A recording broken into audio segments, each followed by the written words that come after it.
May the words of my mouth and the thoughts of all our hearts give glory to you, O Lord, our God and our Redeemer. Amen. Today is Palm Sunday, and it's the day when we remember Jesus' triumphant entry into Jerusalem. And we think of that as a prelude to the glory of Easter Day. And our reading today goes on a little bit further from that. It takes us on to what happens next. Although there's an element of glory in that too, because at the end of it we hear the centurion saying, "Truly, this man was the Son of God." So in our reading we hear what happens next. We hear the trial, the rejection by the Jews, the crucifixion.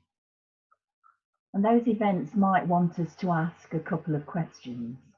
Firstly, why was Jesus killed? And secondly, why did Jesus have to die? Well, if we think about why he was killed, the political authorities and the religious authorities were very concerned about who Jesus was and what he was doing. They didn't understand him.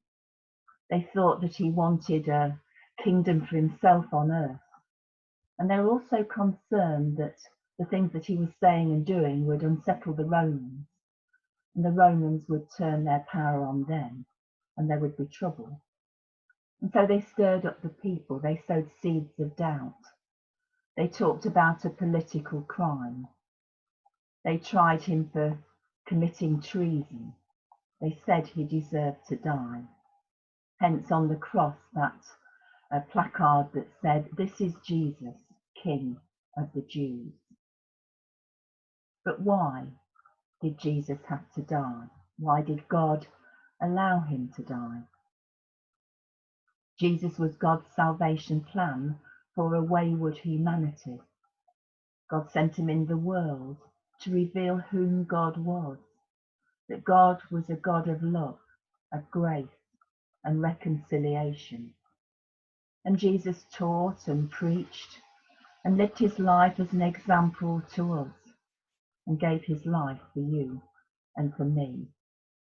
He took on himself our sins, and he died in our place, because God loves us and wants fellowship with us.